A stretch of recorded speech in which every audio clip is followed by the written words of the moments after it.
Happy Wednesday wisdom, everybody. Y'all know me. I'm back. Tony King, designated broker for EXP Realty here in Texas. And boy, do I have a treat for you today. I have the one, the only, the queen of Fredericksburg, the absolute charm herself, Miss Tammy Pack. I'll let her hop on and speak for herself and tell you a little bit about her credentials because I would mess them up. She's done so much, she's accomplished so much, and she's been crushing it for such a long time. I'll let her pop on and tell us a little bit about herself. But she's really going to be digging into how she's achieved the level of success that she has in this period of time in which she's done it, and then also she's going to be talking about objection handling. So besides making the phone ring, y'all know the whole point in this podcast is number one, putting money in agents' pockets, and then number two, keeping money in agents' pockets. But today we're really going to break that down and get micro into that, and we're going to talk about how do you make the phone ring, and then what do you say when it rings, and how do you get those buyers off the fence? How do you handle those objections? So yeah, maybe we've got the phone to ring, maybe you're at that listing console, or maybe you're touring that buyer and they say they like the house, but they're just on the fence and they're throwing some objections at you. How do you handle those and get them off of the fence? Because you can make the phone ring, but if you can't cash the checks, you're not doing any good. So one and only Tammy Pack, welcome to the podcast. It is so incredible to see you, to have you, to see your bright shining face here, just you and me, right? Usually there's like an entire metaverse full of agents every time I get to chat with you, because you're helping us out by teaching classes in EXP world, and you're out doing that kind of stuff, or there's a huge audience that you're speaking in front of, like at Build and all this stuff. So it's great to get you one-on-one. Welcome. For Thank you anyone that so doesn't much. know you, would you Yeah, please take a moment just to introduce yourself? yeah, absolutely. So my name is Tammy Pack. That's my social. If you want to check out any of the things that I do that we'll be talking about in here, some of the marketing, it's usually Tammy Pack Talks because I talk plenty. Yep, yep. Tammy Pack Talks, and I'm in Fredericksburg, Texas, which is, if you're in Texas, you probably have heard of it. If not, you may not have. But we get about 1.7 million tourists a year, but our town is only about 10,000 people. Um, my background was I got a government degree and I was always in a hurry. So I finished my undergraduate right after my 20th birthday. So I said, I guess I need to. My mom actually said, "You look too young. You look about 12." She said, "You need to get more schooling." So I decided to go to law school because I didn't have a better plan. So I went to law school at the University of Texas, finished there when I was just 23, moved to Amarillo, and then eventually Dallas, practiced trial law for 5 years. I got out of that to go into retail. So for about 18 years, my family had just very organic, not anything fancy or research, like started setting up shops on the side of the road, basically selling quilts, gifts, home decor. So we followed their example and basically did the same. And it was able to work out. And we came to Fredericksburg, which is the number one tourist town in Texas, and have been here since January of 1996. So about 27 years roughly. And we started off doing the retail bit, loved that, got into short-term rentals. They weren't called that then, they were called B&Bs. Even though sometimes we weren't serving breakfast, and they really were they were just little cottages. But in Fredericksburg, we like to say we were Airbnb when Airbnb wasn't cool. So we opened, 40 years ago, these individual little cottages here were being rented. It was not unusual in our town, and it's kind of a quirky story, I know. But because of that, we ended up buying some investment properties ourselves, which is so important for every realtor. I rarely meet a realtor who doesn't want to buy investment property, or if they have some, they want to buy more. So we did build up, and we've bought and sold mostly short-term rentals for all these 27 years, and that has been a huge part of our business. In 2007, we opened our own B&B or vacation rental reservation service called Absolute Charm. You could see what those properties are like at absolutecharm.com. And that's got we represent over 200 B&Bs or vacation rentals here in Fredericksburg, and we're expanding to other areas as well. Then I met and married my husband, Wes, in 2015, and we opened up Absolute Charm Real Estate. So we're really for our age, we're pretty new, but we kept the name Absolute Charm because we thought, well, we're going to be new, but the name Absolute Charm was already our reservation service, so it at least have a familiar ring to it. So we started that in 2015. By 2018, we were very fortunate to be number one in our market in volume in under 3 years. So that took a lot. because a lot of people said, y'all don't have a German name. You know, Fredericksburg's a good German town. You're not from here, but we managed to do it with marketing. So we can dig into that whenever you want. But that's the basic story of where we are now. We have a team of, I guess we're between 18 and 20, maybe 20 people right now here in Fredericksburg and in Kerrville. We have just expanded into Kerrville, 23 miles down the road. And yeah, so that's what we're doing. Oh my goodness. All right. So perfect segue. Thank you, Tammy, for the introduction. Perfect segue. How did you do it? Right. So we'll come back to the investment side. I promise that, because I know that if it's not a hot topic for a lot of agents, it definitely should be.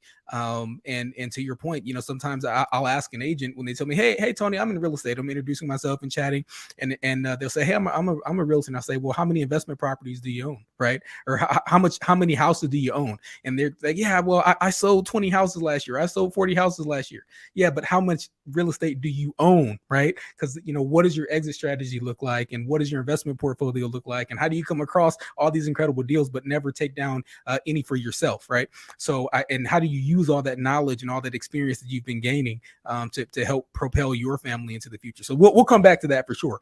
But for the agents out there, how did you do it, right? How do you go from brand new in a market or brand new starting a brokerage at least to being number one in just a few short years? I always tell people we went all in. Now, everyone's circumstances are different. So we were like 48 and 50 at the time. So we were able to, we had another business, the B&B business I mentioned. So, you know, you always got to disclose. I did have that business that was able to, you can always use more money, but it could pay our mortgage and it could pay our lights, right? So our basic needs were being covered, so we could put more money than usual into marketing. But let's face it, some of the word of mouth, person to person stuff doesn't take any money, so that's not an excuse. But we did go into it from day one saying, we're going to go above and beyond on everything. We are going to blast this town with marketing.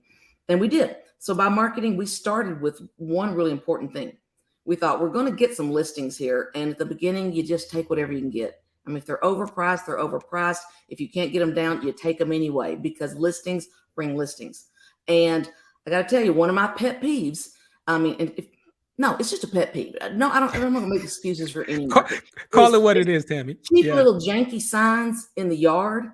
I'm like, so I could have a cheap janky sign, or I could put a nice, beautiful sign that I've designed that is not that much money. And we've started on our team calling those to our clients. These are mini billboards in your yard.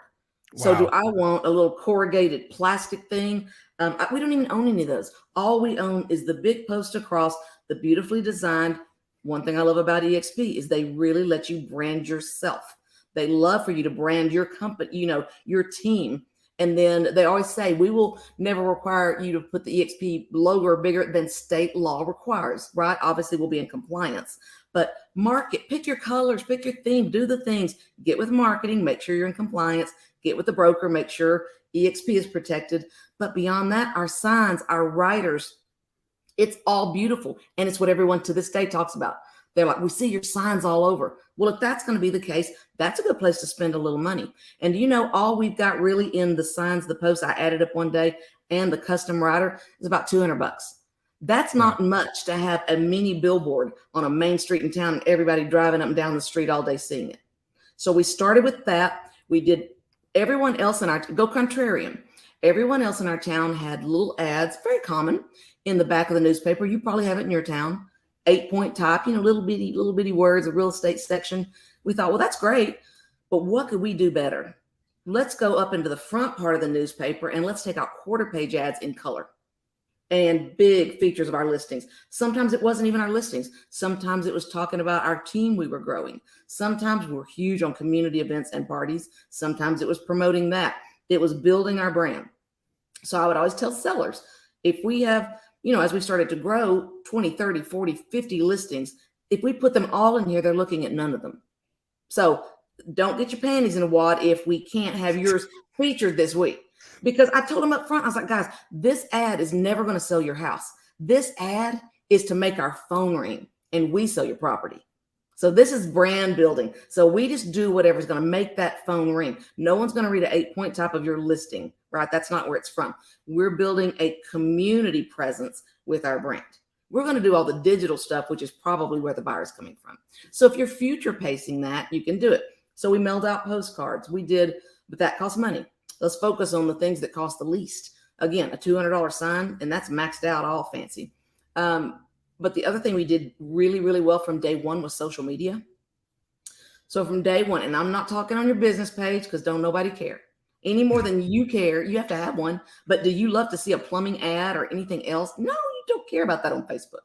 You care about individuals. So this is all done truthfully through my personal profile. So I would post a picture of Wes from behind. He didn't even know I was taking. He was cleaning up a listing before a walkthrough, mopping, and I was like, hardest working man I know right here, making sure this deal goes through for our client. Well, then I would take another picture of him hammering in the sign at 8:00 at night with dusk. It was dark. I was like, burning the midnight oil over here, taking care of his clients. Then I would do a picture of the house from the backyard. I would do so many posts that really were about one listing, but you can do so many unique things. People don't read every little detail. They're glancing. So they're just seeing y'all get with another listing sign, take a different angle, take a picture of you facing the other way at the listing. It will appear to be more listings, not because you're being deceitful, but because they're just glancing. They really don't. They're just getting the concept of you have a lot of listings, you're doing well. I'll never forget a guy at church, a friend who was a realtor coming up, and we had some activity going, but we hadn't even had our first closing yet. Is never forget. He came up and goes, man, y'all are killing it. I was like, yeah, we are. We are killing it. And that was the perception is reality. So you've got to just build that. They saw it in the paper. They saw the sign in the yard. They saw the social media posts. They can't remember because they don't really care that deeply if these were all different things or one thing being spread out everywhere. And that becomes reality. And the phone keeps ringing and the listings keep coming. Wow. Okay. I guess I deserve that because I asked and you just kind of just laid it all out for me. So goodness great. There's a lot to unpack there. So first and foremost, when we talk about listings, you made the conscious decision, and I hear this over and over again with top producers. Well, by the way, that success leaves clues, you all. But I hear this over and over again from top producers.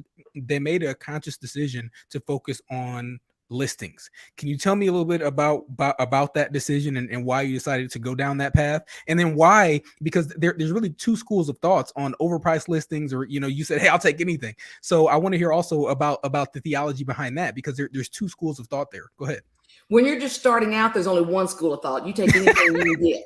Right. Now, when you start making some money, we're at the point now where we're like, that is way overpriced. We're just going to lose money. So the next thought is, well, if they won't go lower, are the signs in the yard going to give us enough marketing dollar to justify what we're actually going to spend, right? But in the beginning, you just got to get your name out and do whatever. And I can't even honestly say that we sat and had this big powwow, me and my husband Wes, about we're going to go after listings versus buyers. You start now, of course, you're taking anything. But guess what? Marketing attracts. Marketing attracts sellers. Buyers don't really care about marketing. They just want to look at the property. Marketing attracts a seller because they're like, ooh, your photos are professional. That's actually nice. I'm so sick of seeing iPhone photos. A seller goes, you're going to mail my card out, or you're going to put mine in the ad. You're going to talk about my listing. Sellers care about marketing because you're marketing their property. Buyer doesn't care. So what we chose to focus on, and I think what Wes's and my best natural gift was instinctively, was marketing. We both had in some way kind of worked in that. So we went the marketing route and we got the results of what marketing does, which is sellers called. Love it. Love it. So, and then in that marketing, it sounds like you have three real priorities. Number one is your digital marketing. Number two, well, it sounds like really four. So one is the digital marketing piece. The other one is your print marketing, right? You're not afraid of print. And you hear a lot of agents is like, oh, print doesn't work. Everything's online and it's social media. So, and then finally experiential marketing, right? And you're out in the community, you're hosting events and you're creating experiences where people have the opportunity to meet you, to shake your hand, to see that you're a real person, and start building those relationships yes. Let's stop right there, Tony, because that's a big one you just reminded me of. The event marketing, talking about that. We had grown a team of maybe 6, 7 by this point, because guess what? Guess how you also get agents? Marketing. They saw our marketing was better than everyone else. And they're like, I want to be part of them. They're thinking, forward thinking. They called us. We didn't recruit. They called us. They said, can I get on this team? What's going on here? So we wanted to have an event and make it a VIP event. We didn't have no VIP clients yet. We only closed like 3 deals. But what we did is we decided to spend about $6,000 roughly, which was a big chunk. But at that time, it made sense for us to do it. You could do it as a single agent on a sixth of that scale, right? Just one option. And we said, let's throw a party calling it our VIP. So it's that FOMO. And we invited people who we wanted to become our long-term best clients, as well as our actual clients. We took photos, we posted. It was at a beautiful event. You want to create things where it's like, how do I get involved and invited to those kind of events? So that honestly, whether it was a good idea or bad, that's the kind of things we were doing to keep the buzz in a small town going, is talking about Absolute Charm. Another thing you can do if you're either in a small town or you're in a neighborhood, right? We've all got our small community somewhere. I recommend that a very cost-effective thing that we did very well early on was we decided to support our teacher community. So we would call our schools, and it's a small enough town that we've probably got 225 teachers in our whole town. But in your geographic neighborhood, your farm, you'd probably have a similar amount or smaller. Pick one school, whatever works for your budget. Right. And stay on it. So what we did is we called the school, said we would love during teacher in-service day to do breakfast for the teachers. We're going to come in, bring the breakfast, tacos. So we bought breakfast tacos from a famous place here in town. We got some fruit, some flowers from the grocery store. We didn't even have to, but it made it look great. Some things of orange juice. And we made a little sign and we put on the table that was about, that used their colors. It was our logo, our AC for Absolute Charm, but it was in their colors. And like our little local public school, there's amazing, great sports programs. They're German, so it's Über alles is, some of the names that they would have. So we would put that on it and with our AC logo and their color scheme. What we would find, and when we got there, 2 or 3 of us would go deliver. We'd wear our bright orange Absolute Charm shirts because we always want to say, if you see bright orange coming, something good's coming your way. Get that kind of that thought in the community with the first responders, whoever it is. Guys, this doesn't cost much. You can go take breakfast occasionally just to the fire department, right? And start getting, and then post it on social media. And early along, several things happen. People would at the school be like, no, stay. And do you have your business cards? We're like, no, this is not about us. This is about you guys fellowship, and this is not about us. You know what? I was told one time, when the gift is nice enough, you don't have to be reminded who gave it to you. All right. You do something nice enough, they're all asking, who did this? Who did this? It doesn't take much. So, and at the end, what we found is we'd left flowers and a beautiful sign. We went up into the office at school where everyone checked into. There were the flowers with our sign because they had sat that there and wanted that to be shown because they were proud of it, right? Then people on our team this is the next logical question you probably have is, well, when you're doing good things, how do you talk about that on social media without bragging? Because I'm huge on social media, because if you got no money to spend, social media is your best friend because it is free. Your Facebook page is free. So I said, here's how you do it. It's very easy. You don't make it, look what we're doing, we're going to give this. No, nobody likes that. What you do, and it's honest, is I went on there and I said, guys, our teachers are having a real morale challenge. How would they not? They have 5 more students average per class. There's fewer teachers. They have more workload. They're not always feeling supported by us as a community. So this is one little old thing we're doing. Please come out and make us look bad. Beat us to the punch. Come on, businesses. What can you do? So you're twisting the message to be, I want you to join in. This isn't about us being so special. This is us challenging you to do better for them. So either they do step up and do better for them and you still get some of the credit because the teachers know you suggested it, or they don't. And the teachers see that you're the only one that care. You see, but the genuineness is you want people to step up and support the teachers. And that message you can always sell and it costs you nothing. Wow. No, I absolutely love that. That's an incredible idea, and it keeps you in the community, keeps you tapped in, plugged in. And I think it's a matter of creating those relationships, right? That's not marketing. I mean, and if y'all are listening, you haven't heard Tammy talk about real estate once through that entire kind of segment there. She's not talking about real estate. She's talking about relationships, because we know this is not even a real estate business. You can call it that, but it's really a relationship business. That's how you get the phone to ring, and that's how you're able to translate that or leverage that into more deals for you, for your team, and for the ultimate success of your family. So I love that. So as we kind of transition a little bit into social media, Tammy, what is your thought process on content? Or do you have a content calendar where you say, hey, we a goal of, hey, we need to have 5 posts a week or 7 posts a week or 2 posts a day, or do you have some kind of goal for that, or is it just like, hey, phone's always rolling? That's kind of a 2-part question, basically, because we have the 2 companies, the B&B side and the real estate side. We have 1, 2, 3, 4 people really fully employed in one way or the other in marketing. We have 1 lifestyle photographer who gives us beautiful shoots of everything. We have a separate real estate photographer. I'm not counting her in this.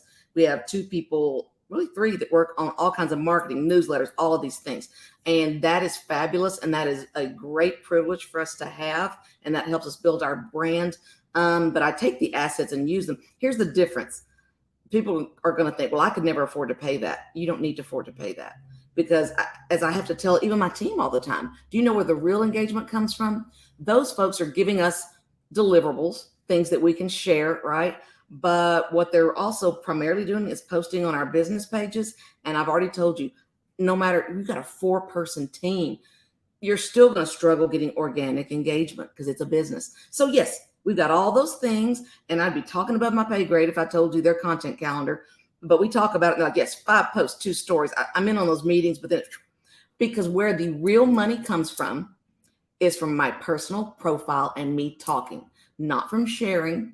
People don't like, Facebook doesn't like a share. Facebook will show a share to almost no one. So if they go and do a beautiful post with some photos of one of our listings, I'll take the extra 2 minutes. I'll download the photos, copy their wording, tweak the wording to sound like me, add the photos, and it's organic content. And Facebook will show that to people. If I share it, I'll get 3 likes. What I tell people is my real estate business all comes from people who know, like, and trust me from my personal profile. So first of all, let me show you this little thing I had made at some point. If you don't have, at all times, it'll probably look backwards. If you don't have this many friends at all time on Facebook, you're crazy. Facebook free profile is it's the free thing you have that will do the most good. I always tell people, if I walked up to you and I said, Tony, I'm going to help you in your real estate business, I'm just a philanthropist, I will give you as many glossy catalogs about your listings and you and your business and your town as you would like, up to 5,000. I'm going to mail them out for you. How many would you like? You'd say, well, 5,000 free. This is amazing. So, but you go on your Facebook and you go, I think I'm pretty happy with my 1,112 friends. What on earth, when you could preach your message to 5,000 people? So I started in the early days. Anyone that had been to Fredericksburg, Texas, lived in Fredericksburg, if I could find them, I sent a friend request. People always worried about that. What if they think you're weird? I'm like, so the other 900 did not think I was weird. And if they ask me, I'm like, oh, I'm sorry. I friend anyone in Fredericksburg. No big deal. Have a great day. Move on. Quit caring about what people think. Fill that thing up. And I guard it because those are my most special 5,000 spots I own. So if I look on there and I'm $49.99 because someone dropped me, I can't imagine why, but it happens. I go and I look at my list of friend requests and I pick someone who either is a realtor that I can connect with or lives in Fredericksburg, Texas, someone that makes sense for me. I will not accept a mortgage banker who lives in Chicago. That is not useful for my business. So that's not who I'm going to pick. But so you fill it up with 5,000 people and just share your life, throwing in a little real estate. But I know so many agents who are very successful. So this works for them. You can do whatever you want. I get so bored of agents that talk about real estate on their Facebook all day, every day. And it's all they talk about. I'm like, I cannot with this. I cannot. And I think 99% of the population is like, is that all you think, breathe, and talk about? Good grief. Right. I can let them know I'm competent and share my beautiful listings at maximum 1 out of 5 posts is going to happen. And it's probably more like 1 out of 10, but I post a lot too. What really has gotten me some of my biggest listings is this little white piece of fluff behind us over here. Where is she? There she is. Princess Cocoa Beans, my white cat, if y'all can see her, is a fabulous Persian kitty who has her own social media following of, what she got, 85,000, I think, between, or 100. Oh my gosh. Insane. Between Facebook and Instagram, you can find her as Princess Cocoa Beans. But I do a lot of videos impromptu in the car, on Facebook, on my profile for free with Coco. I literally, in about a 10-day period last year, got 2 come list me calls. They weren't even talking to anyone else. One was a $3.3 million listing. One was a $2.5 million listing. We walked in the door and I was like, well, this is Wes. They're like, we know you, Wes. Well, they know him from my Facebook. As I talk about him, I talk about my life. And both of them mentioned, we just love when you ride around the car with Coco and sometimes you go get a Diet Coke at McDonald's. They didn't want to talk about anything real estate. They want to talk about Coco and the things, the way they'd gotten to know me. They already knew from what I say out there that we're good at selling real estate. I had made that subtly clear, right?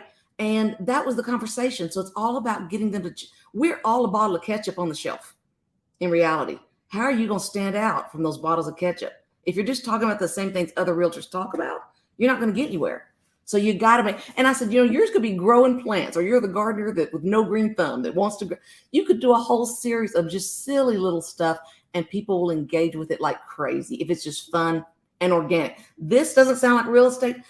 Literally over $5 million in a 10-day period of time listings, both that sold very highly because of her and because of just being natural. So the key is, for those of y'all taking notes, right? It's about being yourself on social media. It's not being a robot. It's not some content machine that's generating things on your behalf. I mean, it's be yourself. Put your cat in the background. Your cat can get more followers than you, but they can serve you, right? So I'm sure you got her some nice treats, and you take really good care of her, right? I do take good care of her. She's that's a $5 million cat back there, man. The diva princess. And I always tell people there's all work for a balance of aspirational versus vulnerability. So most times you want to dress nice and look your best and show wonderful things you're doing and have people go, man, they've kind of got it together. But if you only do that, then they think you're phony baloney, or it's even discouraging to them, right? Yeah. So you every once in a while got to do that sad, tired post with no makeup on. And when I get those, I will get the most engagement. They're like, I did a little 15-second video the other day because it just moved me. I was sitting in my PJs on my couch with my hair in a clip and no makeup on, looking crazy. And I was looking on and I would just see, because social engagement is so hard now, so it can be discouraging. And I saw good content, especially on Instagram, with 3 likes, 7 likes. And it was good stuff that I know those people worked on. So I just made a 15-second video and I said, you know what? If you are out there, you're doing the work, you're putting out the content, people are looking, even if they're not clicking, even if they're not liking, I'm telling you, I see you. You keep doing that and don't you dare get discouraged. Just keep going. And they respond to that but you got to be willing to strip down, your makeup and not look your best, or get on there and say, man, I had a really hard day and this really got me down, but here's how I'm going to turn this around. They want to see a little vulnerability, or they don't really trust you if your life's always perfect. Because mine sure isn't. I don't know about anybody else's. Preach. Okay, so and let's talk a little bit about print marketing as well, right? So we've covered social media, which is one of your expertise, one of your lanes, one of your superpowers, and we talked about some of the experiential stuff and some of the event-based marketing. What about the print, right? So you're one of the few agents that I've heard that really has a specific lane carved out for print marketing. And before you go there, right? I do have a very unique gift, and that gift is that I can hear agents complaining through whatever platform we're on, right? And I can hear the discouragement. So what I'm hearing now is I can't do that because A, I don't live in a small town like Tammy does, and B, I don't have the money to be able to do that. I'm not a lawyer. I'm not, I didn't have an Airbnb business and this other stuff. So what I would say to those agents is, hey, listen, you can have your excuse, but you get to keep it, right? Or you can overcome that, right? And figure out how we can make this happen, right? So one of the things that we talked about with Nolly Williams, we've had Nolly Williams on twice now. And it does not have to be your own money. So if you want to go check out that podcast, go check out either one of those, but it doesn't have to be your money. Yes, it takes money, but it doesn't have to be yours. You got title companies, you got lenders, you got other folks that are willing to sponsor you. And yes, so what? You don't live in a small town. You live in a subdivision, right? If it's a big town, you live in a subdivision. Make that your small town. As Nolly talked about, right? Become the mayor of that subdivision. And you can pick as many subdivisions as you want, right? Or go to another town that's the right size. Doesn't matter, right? Stop with the excuses. Come up with a way to fix your problem and fix it. If you don't know how, reach out to me. I'm happy to help you. Tammy's happy to help you, and we'll talk about her contact information as well. But in the meantime, like, share, subscribe, click that bell, that notification icon, so that you get updated anytime that we go live. So back to print marketing. Tell us how do we do print marketing, Tammy? Well, I'm gonna tell you straight up, kind of we're as bad as most people in a lot of ways. We kind of go in and out of print marketing at different times. The only way to So when I feel like it really helped us the most, because we've been a little bit sporadic, full confession, was really in the beginning, especially. We really did a lot of it then, trying to get mine and Wes's face out, because we were the company at first. So we did quite a bit then.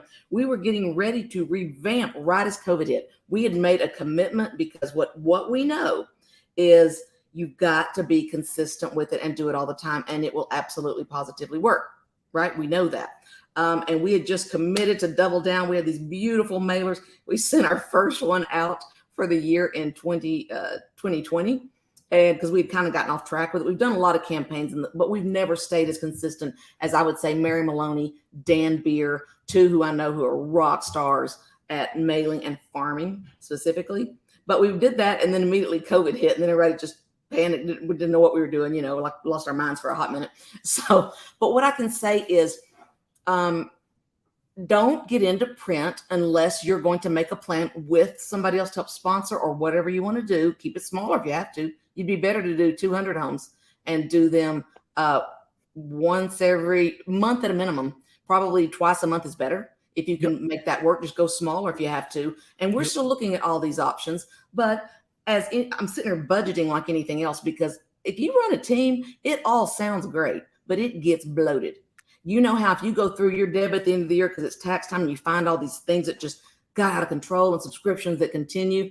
Well, it's the same thing times 18 when you're a team leader. So we got to decide where to put those dollars. So what I would recommend you do, if you're not yet ready to take on a mail out campaign, because to do that right, it takes significant dollars unless you can find a sponsor. What are your print materials like that you take in person? What are your folders like? So I consider that kind of part of our print marketing. If a client meets with us, we have soft touch suede, beautiful, with our AC on the front, the little slots on the side for the business card. We bring out beautiful things like that. Those things make a difference. I wish I had a place to show you. Oh my goodness, we just spent too much money, but they're amazing. We bought this orange electric car called a Moke. And it's just this cute, it's like kind of like a thing back in the 70s, they would drive. They're really cute. It's a little electric car. We bought it because it's orange, absolute charm color, tire cover with the AC on the back. So we paid someone digitally to make artwork postcards of our little orange Moke, because we use it for our team a lot. We're planning to knock doors next week, driving the little Moke around 20 miles an hour and hop out and knock some doors. So sometimes investing in print can be those kind of things. So now when we have an open house, we set those all out. So if someone comes in, they could take them, but what they're seeing, touching, feeling is quality. Your business cards, moo.com and these companies that make these beautiful, thick, soft touch suede business cards that are very classy, you can start with that. So print doesn't have to always mean mailing. It can mean the presentation that you give to that buyer when you get in the car. And it's nicer than anything they've ever seen. My two of my team agents have kind of teamed up to make the agent duo. And they've done a lot of TikToks, really fun. You should check them out. They're hilarious. The agent duo. And they went out and ordered like 1,000. So got the price down to $1 a piece or something. It'll last them forever. Like reusable bags that has absolute charm. The agent duo on the side. So when they have things, that's print to me. When they meet with the buyer, they are giving them that. They have the folder, all of their, they printed out usually like their favorite listings. They've got like cut out in a different shape. So it's got texture. It's got something interesting. People look at this, they're like, what on earth? It's got a really nice card in there that's a different size. That's like our favorite wine bars. Fredericksburg is a winery town. Think of something in your neighborhood. If you want to start before you have the full budget to mail everything, think about what you're handing them when you show people. Even that, or you can also take that same print piece and go door knocking. And just let them know of an open house, but say, hey, we're also wanting just to hand out our favorite wine bars in the area. Maybe you could add to this. I mean, just getting those personal contacts is so huge. And you can start with just a few materials you hand out, and that's very doable. Set yourself apart from anyone they've ever worked with. Absolutely. Absolutely. And we're noticing a theme, and I love the ketchup analogy, right? We're all just bottles of ketchup. So the question is, what do you do to stand out? So after all of this, everyone, my goodness, your phone should be ringing off the hook. If you're doing what Tammy told you to do, there's no question your phone's ringing off the hook. So now, once we have that buyer, once we have that seller, we get ready to really kick into full gear, and the true Tammy comes out, right? The knockout Tammy. So I got freaked out that one. That's funny. there you go. So you are the master of overcoming objections. That's one thing that nobody does like you. So tell me some of the best objection handlers, both on maybe the buy side and on the listing side, for your most common objections. So let's start with the buy side. And so you have a buyer that's on the fence. They like a house. They're like, oh yeah, I think this might be the one, but we're not sure what interest rates are going to do. We're not sure, about the timing right now. What if something else comes on the market? Those are like 4 objections, but pick any one of those, right? Because we hear them all, and many times we hear them in rapid succession. So how do you handle one of those? Well, I just tell them I don't like where the rates are right now compared to where they were a year or two ago. I love where they are compared to 20 years ago. So it all just depends, It's relative. I was listening to a podcast with Barbara Corcoran a couple days ago, and she said, memory is your greatest deficit. Memory will hold you back. Memory of when the deals were cheaper, memory of when the rates were lower, or if it's a seller, memory of when they were getting more money for houses. She goes, the past doesn't matter. We're moving forward, and those who are still investing in real estate today will look back in 5, 10, 15, 20 years, and will wish they had bought them all. And we'll realize that all of this is temporary, and you're never going to solve all of this. People used to ask me, they'd be like, well, we're looking for a deal. Of course, we know there aren't any good deals in Fredericksburg. And one day I told them, without even thinking about it, I just said, they are all good deals 5 years from now. Wow. And I said, I know that sounds like sales talk, but I've lived it. Over 25 years, there is never a 5-year period. If you're buying for 18 months, you're like a day trader. I don't know how to help you. But if you're 5 years and more, there's never been a period where I go, man, I wish I hadn't bought that. Man, I wish I hadn't bought that. It's all come around. Rates either gone down, I refi, or almost always the appreciation is there. So you're going to sit on the sidelines forever. It's just like stocks. If you're trying to time the market, you're going to win some and you're going to lose some, but you're going to average up if you keep buying real estate. That's number one. Love it. Now and let's maybe flip that to the other side, right? For a listing, right? You go on a listing consult, speak with the seller, and they're on the fence about selling. I hear right now isn't the best time. The media's all in their ear and saying, hey, I won't be able to buy something at the same price or at the same monthly payment. Not only that, but also the homes aren't selling for what they used to, right? It was multiple offers and huge bidding situations and things were crazy. And I want that, right? They're looking in that Barbara Corcoran mirror, right? And saying, hey, what about the past? How do you handle that? Or is your approach different there? Well, I tell them it's really tough to sell high and buy low. You don't really get to do that very often. That's almost impossible unless you're moving to a different state that's got a different economy. Otherwise, if you're going to sell a little lower, you're going to be able to buy a little lower. When you're selling high, you got to buy high. That's just the truth. You're a genie, a unicorn if you manage to pull off the opposite. So it just is what it is. And I tell people it depends on your personal situation whether you want to sell or not. That's a personal choice you're going to make, okay? But the best properties, the right properties still sell. And like in our area, we're noticing that the strength that we have for the most part, which I usually am contacted about more expensive listings, not always.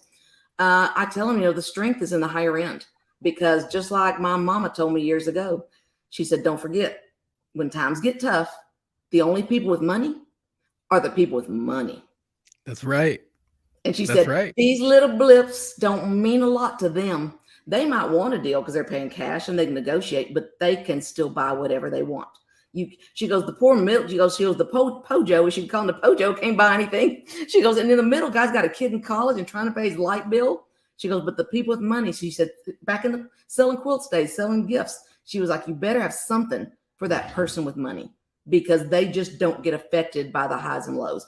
So I tell people, hey, I got more to lose here than you do, right? If your house doesn't sell, I mean, I know it may be emotional, but it didn't cost you anything. But I'm willing to go out there, take the world's best photos, Matterport video. We're going to do it all. We're going to get this out to the world. They will have seen it. And I'm going to spend some money to do that because I'm willing to take the chance. I believe in this property. We don't have any guarantees in life. We didn't even in the past. But I can tell you where it is right now. And I can tell you in 18 months, it could be way worse.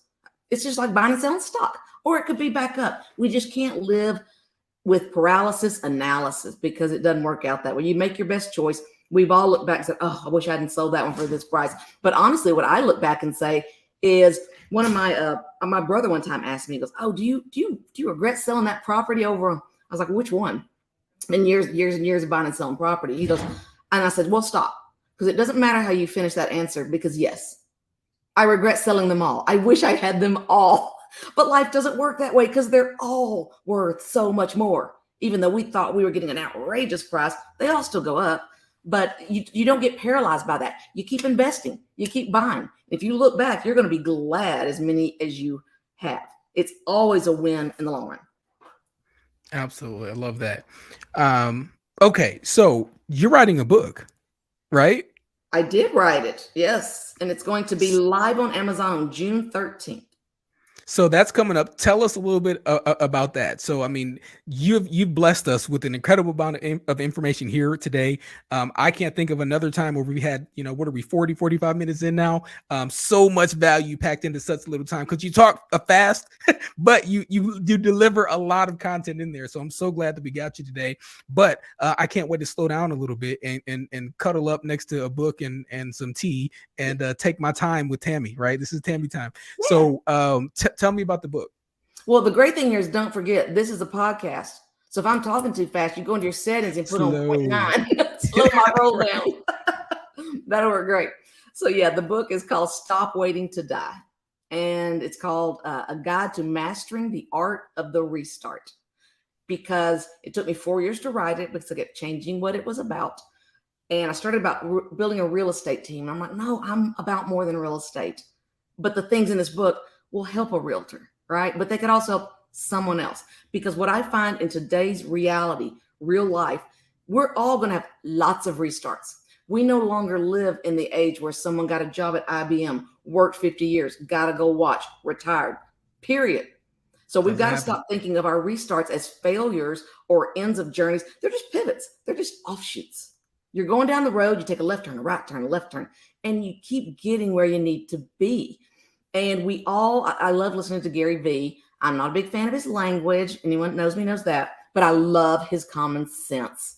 And everything he says, I'm like, man, I've been talking about that for years. He talks about, no matter how old you are, you have so much time left. He goes, barring something unforeseen, which is rare. He goes, if you're 60, you got another full career in you. Maybe two. Maybe two. Pick yourself up. Start over. Quit telling yourself you're too old. Quit sitting down and going, well, I guess that was it for me. You only get one shot at this. Start over, do over, and do it with joy. I've been through a lot. And what we do, we all tend to look at someone in some moment of success or happiness and think, they got it all together. They have it easy. We don't know their backstory. So more of us have to share the journey of all the struggles. I was divorced twice. I'm from a very conservative, super religious background and still am. That would never have been true for me. Wes would never have been my third husband. This is crazy talk for my life. So you know what? At the age of 24, when my first husband left me, I had to get over it. I had to get over it and pick myself up and go, well, it is what it is. I'm not just going to die. So now what? And you keep going and you keep rebuilding and assuring yourself you're going to get there. But it's all about this journey. It's not this one dream we had. That's not life anymore. The good news, we're living longer and we now can pick this up. And if you want to write a book, you can write a book. You don't have to write something and send it into some manuscript and hope someone in Hollywood likes it. You can do it. All the gatekeeping is down. The barriers are down. So look at all of the social things that we have working for us, not as negatives, but as doors to open. If you're seeing negative stuff on social media, stop clicking on negative stuff. That's why it's showing it to you. If you get annoyed by certain kind of political ads and you slow down and you fume and fight, or maybe click on one to get mad, guess what? Facebook sends you more of it. That's what life, the universe does. It sends you more of what you give attention to. So only give attention to positivity. And I'm telling you, it works. People will send me, did you see this? I was like, no, and I don't want to see it. If it takes my joy away for more than 30 seconds, I'm out. Because if I can't change it, it's not something I can control. I spend all my time in the things I can influence and control. And that's the best advice really out of this whole thing I can give you right there. I love it. So don't be afraid to start over. Don't lay down and die. Right, pick That's yourself right. up. If you can look up, you can get up. That's So right. that's all that's important. I love that. So and then tell us one more time. So when is it coming out? Where can they get it? And then also where can someone contact you? Maybe they're inspired. Maybe someone wants to team up, partner with you as a part of And I know that you're building an amazing organization here at EXP. If someone wants to reach out, partner with you, how do they get a hold of you? Absolutely. You can always email me. It's easy. Tammy at absolutecharm.com. Because we are Tammy at Simple. absolutecharm.com. I have a website. Don't look at it today because I haven't updated it yet. But tammypack.com, you can find that. We're working on revamping it for the book. But Tammy Pack Talks on Instagram is easy as well. And the book is Stop Waiting to Die. It will be live June 13th. And they asked us, it seems weird. So many people reached out being so kind, saying, can I pre-order? The strategist said no. They said, what's important is what happens in a short time window. They said, so it's Shoot to way the better top. for you Yeah. if people buy your book in a short time window. And if you're strapped for cash, 1 week only, the week of launch, just to drive sales, the ebook will be 99 cents. And I know everyone can do 99 cents, but it's also in hardcover and a soft cover as well. And an audio will be coming out, but I'm recording it this month, so it will be out in about 2 months. So you'll be able to get that on Amazon. But June 13th, think Unlucky 13 is going to be a lucky day. So June 13th is when it'll be available pretty much everywhere, but Amazon's the easiest. And you're doing the audio yourself, so we get to hear your accent the whole way through. I can't wait. I cannot wait. I love it. Y'all know best way to get a hold of me. EXP agents, hit me on workplace chat. That's the best thing to do. Everybody else, if you want to hit me on LinkedIn at Tony D King. That's it for now. Any parting words, Tammy Pack?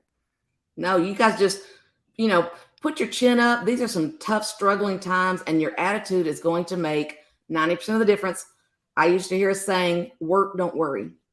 So every time I start to feel worry nagging in, it's like, what can I do where at least my endorphins are going to go up because I know I'm doing something. I'm trying. I'm writing some handwritten notes. I'm doing something to prospect. Whatever you do, don't spend 1 minute worrying. It adds not a whit to your life.